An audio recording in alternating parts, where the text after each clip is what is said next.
How could only 300 Spartans, led by King Leonidas, dare to defy the vast Persian Empire, an empire that marched with hundreds of thousands of soldiers? Why did Thermopylae, the hot gates, become the blood-soaked battlefield where courage clashed with tyranny, and where the roar of warriors shook the mountains? And how did the Greek phalanx, that unbreakable wall of shields and spears, shatter Xerxes' pride by defeating the so-called Immortals? 10,000 of his finest soldiers, whose very name promised eternity, yet who fell lifeless upon the stones. To understand this stand, we must journey back to the beginning, to the rise of Persia, the scars of Marathon, and the storm that gathered on the horizon. In the early 5th century before Christ, the Persian Empire stood as the greatest power the world had ever seen. Its borders stretched from the banks of the Indus River, through the deserts of Mesopotamia, across the mountains of Anatolia, and into the lands of Egypt. At its heart sat the mighty King Xerxes I, heir to Darius the Great, ruling with a hand that claimed to hold dominion over all men beneath the sky. Yet 10 years before, a humiliation had scarred the empire. At Marathon, a single Greek city-state, Athens, had thrown back the Persian tide. Against overwhelming odds, they had stood firm, broken the invaders, and sent them fleeing back to their ships. For Xerxes, the defeat was intolerable. It was not merely a military setback, it was an insult to his father's memory, a wound upon the pride of Persia, and so he vowed revenge. This was no ordinary campaign. Xerxes gathered a host unlike anything the world had witnessed. Ancient chroniclers claimed that over 1 million soldiers marched west.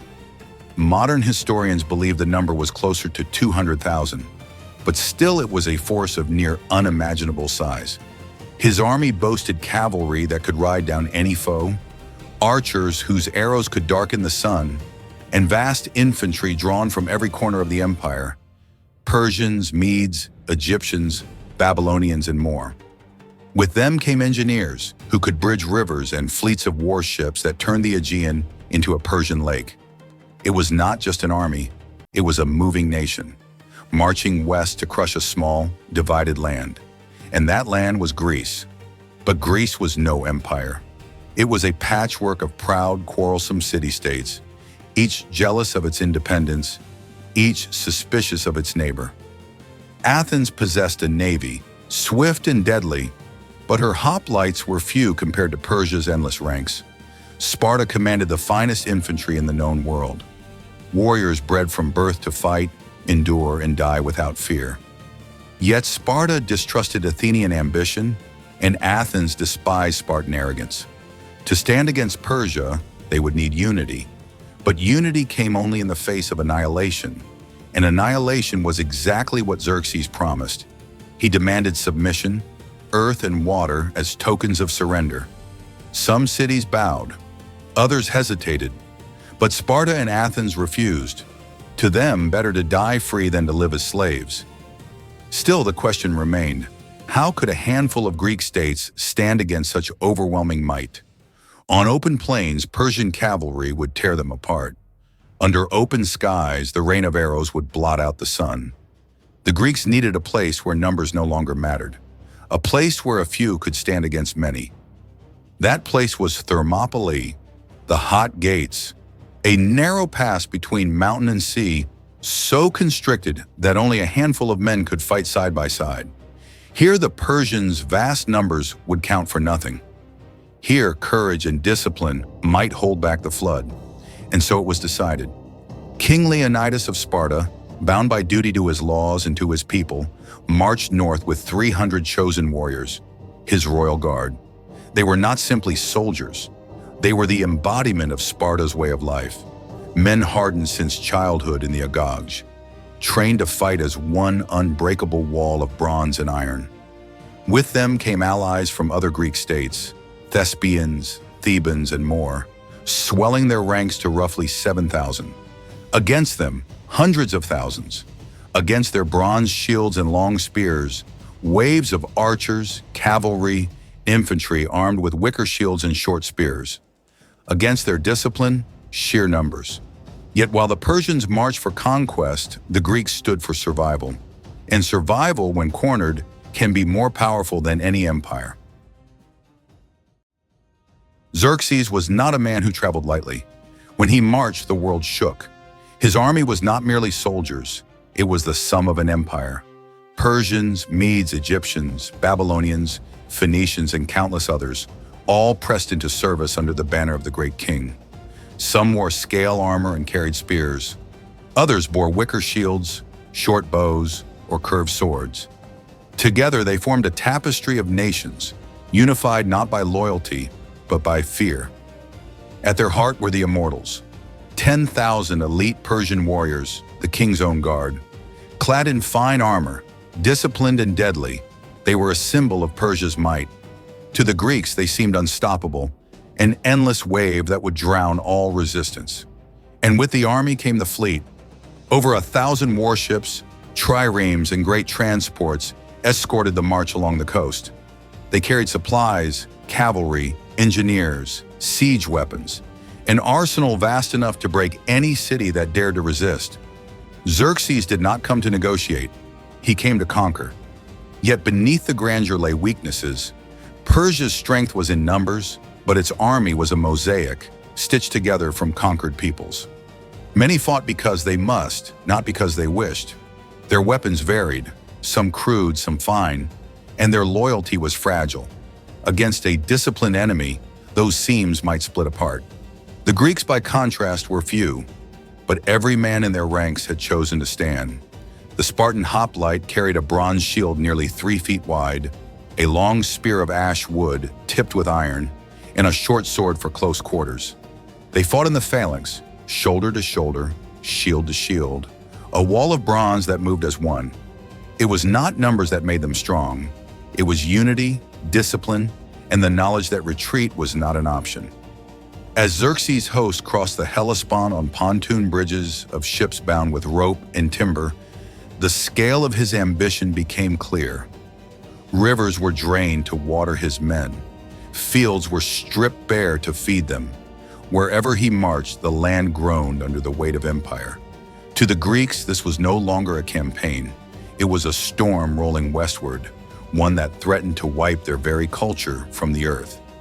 And so, as the shadow of Persia advanced, the Greeks prepared to make their stand at Thermopylae, a narrow pass chosen not because it promised victory, but because it offered one thing only: time. Time for the Greek fleet to strike at sea. Time for their cities to prepare for the fire that was coming. At Thermopylae, a handful of men would be asked to hold back the greatest empire the world had ever known. Thermopylae, the hot gates, a passage no wider than a modern road, hemmed in by sheer cliffs on one side and the sea on the other. It was here in the summer of 480 BC that the flood of Persia smashed into the rock of Greece. At dawn, Xerxes unleashed his first assault. 10,000 Persians, roaring in dozens of tongues, surged into the pass. Archers loosed clouds of arrows that blotted the sky. The earth shook beneath the march of infantry. Yet when they struck the Spartan line, they broke like waves against stone. Leonidas and his 300 stood at the center, bronze shields locked edge to edge, spears leveled in deadly points. The phalanx was more than a wall. It was a machine of flesh and bronze, each man bound to the other, unyielding, immovable. The first Persian ranks collided, their wicker shields splintering, their short spears shattering. They fell in heaps, cut down by long Greek lances before their blades could even reach the Spartan line. Herodotus writes that the ground was soon littered with bodies. Hundreds fell in the first assault alone. Xerxes, watching from his golden throne upon the cliffs, expected the Spartans to be swept aside. Instead, he saw his best troops, thousands of them, slain at the gates. Furious, he sent in more. Wave after wave, 20,000, 30,000 men. They rushed the pass, shouting, hurling spears, slashing with curved swords. The noise was deafening, the air choked with dust and screams. But still, the Greeks held. Their discipline was iron, their line unbroken. When spears snapped, they drew swords. When swords broke, they fought with fists, with teeth, with the sheer will not to yield. By midday, the pass was a furnace of death. Piles of corpses rose so high that men stumbled over the dead as they fought. Blood ran between the rocks like a red stream. The Persians dragged away their fallen by the hundreds, only to see the ground covered with more of their dead minutes later. Some accounts claim that as many as 10,000 Persians died in that first day, for the loss of only a few dozen Greeks. Xerxes, in rage, turned to his elite, the Immortals. 10,000 of the empire's finest advanced in gleaming ranks, their reputation unmatched, their name itself a boast of eternal might. With precision, they charged into the pass. But Leonidas was ready. He ordered a feigned retreat, drawing the Immortals deeper into the narrowest point of the pass.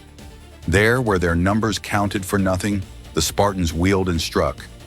Shields slammed forward with bone-crushing force. Spears punched through armor and flesh. The Immortals fell in their hundreds, their so-called immortality mocked by the piles of their dead. The battle raged until the sun set in blood-red haze. The earth shook with the clash of bronze and iron. The air rang with war cries and death screams. By nightfall, the hot gates were a charnel house. Thousands of Persians lay dead, their bodies heaped upon one another, the ground slick with gore. The Greeks had held. Against tens of thousands, they had lost only a fraction of their number. On the second day, Xerxes sent even more. Cavalry thundered at the flanks. Archers rained death from above. Infantry hurled themselves against the wall of bronze. Still the phalanx endured. Still the shields locked tight. The spears struck true. The pass became a slaughterhouse, each hour claiming thousands more Persian lives. For 2 days, Thermopylae was hell itself. But for the Spartans, for their allies, it was glory. Before the eyes of the world, a few thousand men had carved their defiance into history, standing unbroken against the greatest empire ever known.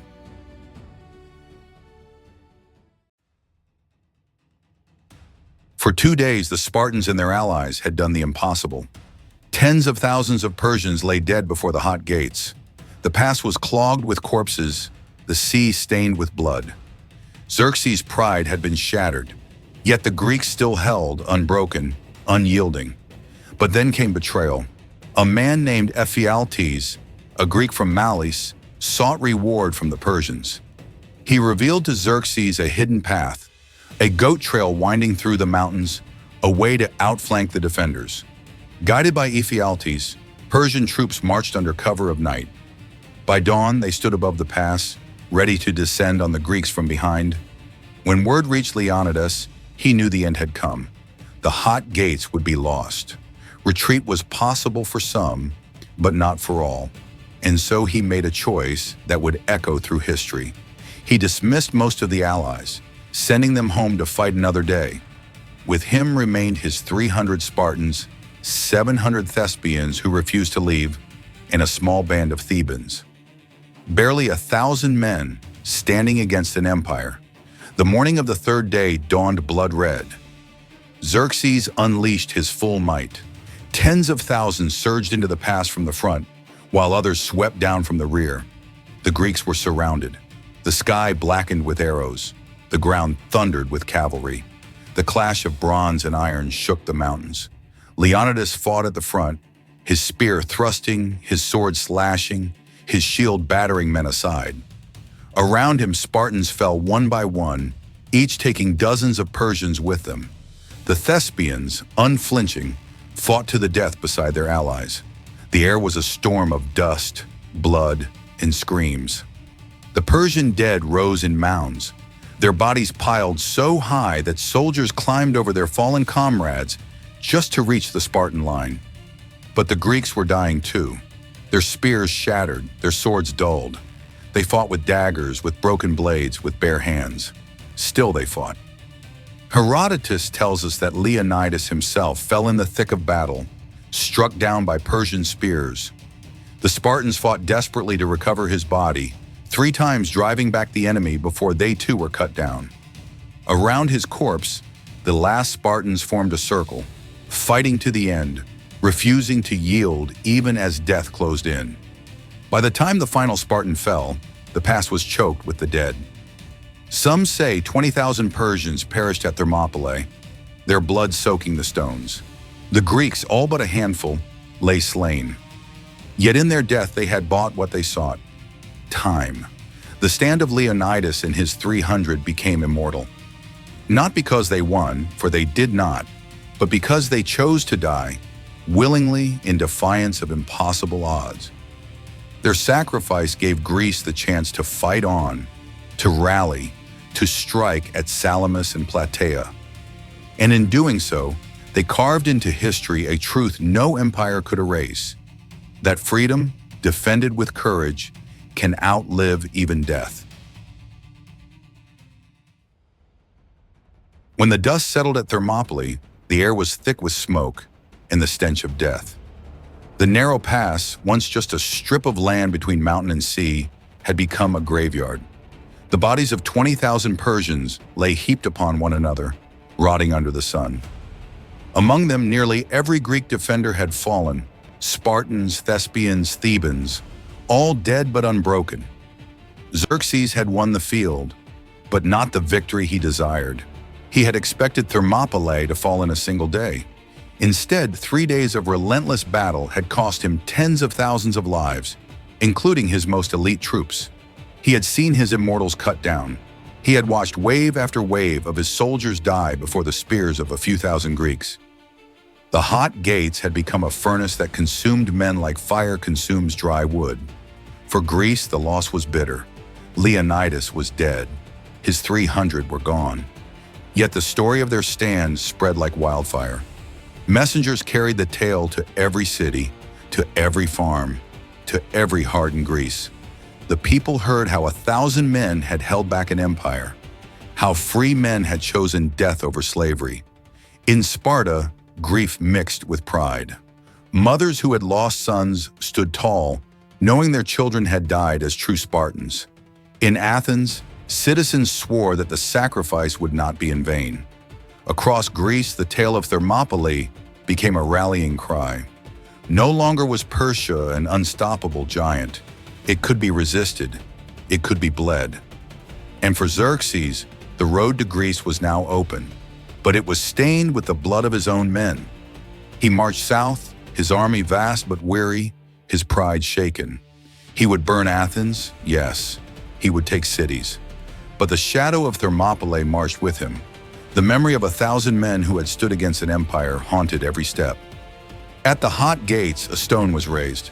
Upon it was carved an epitaph that would echo through eternity. "Go tell the Spartans, stranger passing by, that here, obedient to their laws, we lie." These words became more than a memorial. They were a message to the world that freedom has a price, that courage can defy even the mightiest empire, and that sacrifice can turn defeat into immortality. Though Thermopylae ended in blood and fire, its legacy endured far beyond the battlefield. In death, Leonidas and his men achieved what few in history ever could. They gave Greece time for its cities to rally, time for its fleet to prepare, time for its people to find unity in the face of annihilation. Only weeks later, at Salamis, the Greek navy struck a shattering blow, luring the Persian fleet into narrow waters and destroying it. A year later, at Plataea, the united Greek armies drove Xerxes' forces back across the sea. Persia's dream of conquering Greece died on those fields, and in its place rose a new idea: that free men, bound together, could defy empire. Thermopylae became more than a battle. It became a symbol. To the Greeks, it was proof that courage could overcome fear, that discipline could withstand chaos, that sacrifice could outlive death. To the world, it was a reminder that freedom is not given, but earned, and kept only by the blood of those willing to defend it. For centuries, poets, historians, and leaders would return to the hot gates. Herodotus wrote of it. Simonides immortalized it in verse. Generals in Rome, in Europe, even in modern times, would hold Thermopylae as the measure of honor and courage.